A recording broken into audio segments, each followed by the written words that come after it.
Hello there, Sev here from Motorhome Dealer Group, and welcome to this video guide on the Dometic fridge you see here in front of me. This is the RC10.4T.70. Rather confusing model number, and I'll put that at the bottom of the screen at the moment so that you can see that clearly. This is a 12-volt compressor fridge freezer, and it's relatively simple, but if you've not used the control panel before, it can be a bit confusing to find your way around. So this video guide is just going to show you how to operate the fridge freezer, and hopefully by the end of the video you'll feel comfortable using it in your leisure vehicle. We're not going to be covering any troubleshooting or problem solving in this video today. If you are having issues with your unit, please consult your instruction manuals or seek the help of a technical professional. Like I say, this really is just a quick start guide to get you up and running using this model of fridge freezer in your leisure vehicle. So let's get started. So one of the sort of defining features of this series of fridge freezers is that the doors can open from either side, so that's quite nice. But the main thing we're going to be focusing on here is going to be the control panel and how to navigate the various menus and screens. So we have the screen just here, and then this rotary encoder, so this can be rotated and pushed in as well. In order to turn the unit on, we're going to press and hold for a few seconds until we get a beep. The Dometic logo will appear and then it will come to life. So this is the sort of main screen, if you will, and you can see at the top there we have a sort of temperature scale with a small and a large snowflake. We have a battery symbol in the middle, and then we have another symbol down there in the bottom corner. Now, the information that it's telling us at the moment is that, of course, we can see the temperature setting pretty simply. The snowflakes, if they're blue, that means the compressor is running, so that means the fridge is actively cooling down. But if the snowflake goes white, that means the compressor is not running, so it's probably already reached its temperature threshold that you're after there. The battery symbol on this model of fridge is not going to change. That's going to stay there because this is entirely a 12-volt DC powered fridge freezer, so that symbol is going to remain there to indicate that that is the mode it's operating on. Now you can get error codes appear just to the right here. These will be some numbers that can appear, and that means you've got an error fault, and of course you can use that error code to troubleshoot an issue that you may be having with your unit. And then down the bottom here, this is telling us the mode the fridge is operating in, which we'll talk about in just a moment. So to interact with the unit, we can scroll, as you can see, but that's not doing anything. So first we need to press the button in, and now it's highlighted the temperature selection. And if I scroll, we're going to go either from the temperature selection, it's going to skip the battery symbol, but it's then going to go down to the bottom where the settings are. Okay, at the moment we only have one thing showing there, so only one thing's being highlighted, but hopefully you can see that quite clearly, that whichever way I turn the rotary encoder, it's just highlighting either selecting the temperature or the various settings that we can have down at the bottom there. So if we select the temperature, click the button in, the temperature selection now becomes the main focus of the screen, and we can now change the cooling level of the thermostat or the fridge freezer there, and press the rotary encoder in again to set your desired temperature. So that's very, very simple. So that's how you control the temperature. Press in again, we're going to go down to the bottom now, where we have the settings. So if I click this, we've now got the option here to either change the user mode or actually change some settings. And then down here, if we were to highlight the arrow down the bottom here and click, that would take us back. So let's go back to the settings. Let's go to user mode first. And here we have three options. We have performance, we have quiet, and we have boost. You can see we were already on performance, that's the same symbol there. If I choose quiet now, for example, and select that, and then we go down to the back button to go back out, you can see the quiet symbol is now the symbol that is showing down the bottom just there. So whichever user mode you have selected there is going to be displayed with its own icon.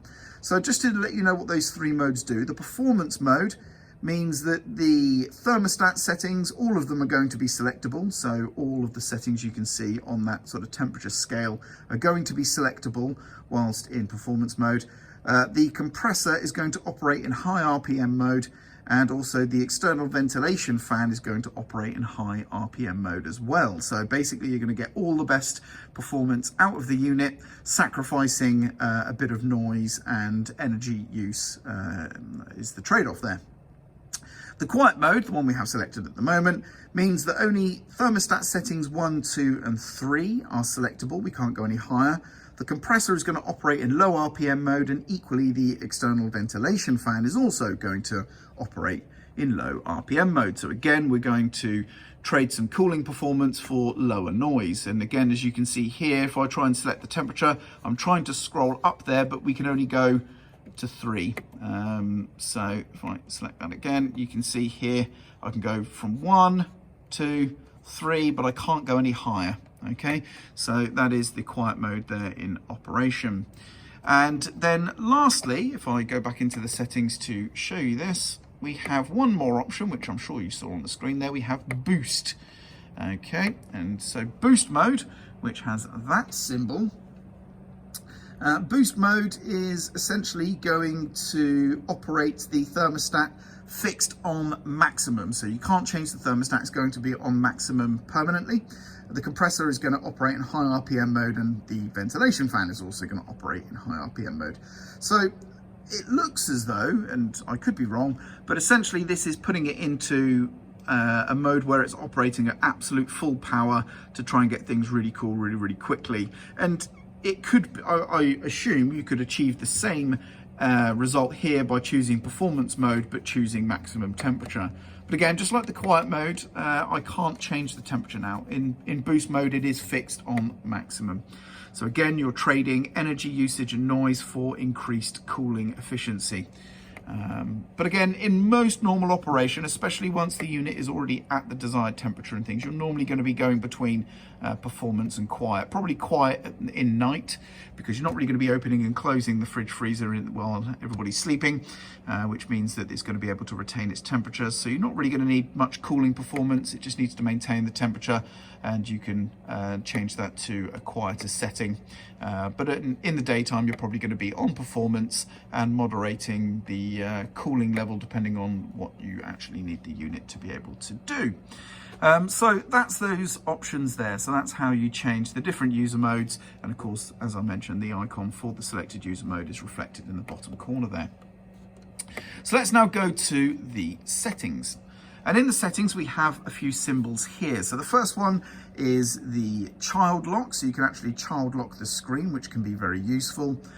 We then have the beep. So we can turn a beep on or off, which essentially is going to allow you to audibly hear error messages, warning messages about the door being left open for an extended period, and so on. So basically any sort of audible noise the fridge could make, you can either turn those on or off there, which is pretty good. And then you also have the CI bus connectivity. So CI bus is basically a technology that allows a lot of modern devices in leisure vehicles to communicate with maybe a central control panel or an application or something like that on a mobile device, that kind of thing. So this does have the capability to be connected to a CI bus to be operated remotely. So if we go to settings, we'll start with the child lock, click it, the rotary encoder in, that's now selected blue, so the child lock is now on, and you can see that reflected here. Now I'm going to have to wait a moment for that to take effect. I think we essentially wait for the screen to sort of time out, if you will, and then the child lock is active, and then any interaction with the dial is not going to have any effect. So the screen's just dimmed. I think that might have taken effect. So if I click here, you can see the child lock is going to flash at us to tell us, nope, you can't do anything because the lock is on. I press again, it's saying, no, I'm sorry, but the child lock is on. To disable the child lock so that you can interact with the unit, well, it's not really a disable, it's more of a pause of the child lock. We simply press this rotary encoder 3 times, and now we are able to make whatever changes we like, for example. The child lock is still on, as you can see, and once the control panel times back out again, that child lock will be re-enabled. So that is how to use the child lock. So I'm just going to demonstrate that again, waiting for the timeout of the screen here so that I can demonstrate that the child lock has re-engaged. So any second now we should see the screen dim. There we go. And now if I press the rotary encoder, the child lock has flashed again to tell us that the child lock is still active. So that is the child lock there. So next, let's disable the child lock. And to turn on the audible alerts, we can enable or disable them using the symbol just there. Now, interestingly, I don't know what is on or off. Now, I would assume that when the symbol is highlighted blue, that the mute is engaged. And actually, if we go back here, you can see, yeah, I would say that means that the audible sounds are off when we see this symbol here across next to the speaker.